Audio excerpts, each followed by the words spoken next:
was planning to be an astrophysicist, because what is more fascinating than the idea that using nothing more than our brain and the instruments we can build on this relatively insignificant planet, we can study the ends of the universe? But all of that ended when I took a class on climate change, because I realized that I serendipitously had the exact skills that we needed to address this urgent problem. My name is Katharine Hayhoe, and I am a climate scientist and professor at Texas Tech University.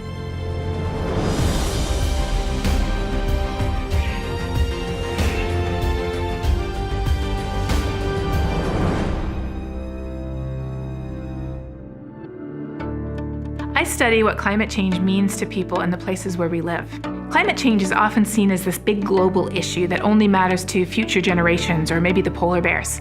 The reality is, it matters to us right here in the places where we live. So as a climate scientist, I take the large-scale information that we get from global climate models and I bring it down to the local scale so people can use it as part of their decision-making. We scientists use all kinds of ways to measure how our planet is changing, from satellites, eyes in the skies, to ocean buoys out as farther than the eye can see. When we put all that data together, it paints a compelling picture that tells us, yes, climate is changing. And not only that, but we know that the reason it is changing today is because of what we humans are doing to our planet. There isn't any magic threshold, but what the science tells us is the more carbon we produce, the worse it's going to get. I host a digital PBS series called Global Weirding, short episodes about all kinds of frequently asked questions that people have. The most popular Global Weirding episode that we produced is called What Does the Bible Say About Climate Change? Climate change is never actually mentioned in the Bible, but at the same time, from the beginning of the Bible, where it talks about how humans have been given responsibility over every living thing on this planet, to the very end of the Bible,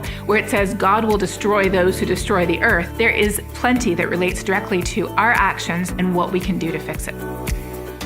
We need climate action at all levels. Individual choices matter. Acting collectively has even more power. But ultimately, we need a fundamental change in the system of how our society works. As an individual, I do a lot of things. We have solar panels, I charge my car, reduce our food waste, eat lower down the food chain. But collective action matters too. Joining a group that amplifies our voice, calling for change as our children are today. What gives me hope is seeing people act, seeing the kids' climate strikes, the fact that Texas, where I live, is the national leader in wind energy. But the most important thing I think that I've done that anybody can do is talk about it. Because surveys have showed that hardly anybody ever talks about this issue. And if we don't talk about it, why would we care? And if we don't care, why would we act? And why would we demand that others act too? The bottom line is this: to care about a changing climate, all we have to be is a human living on planet Earth.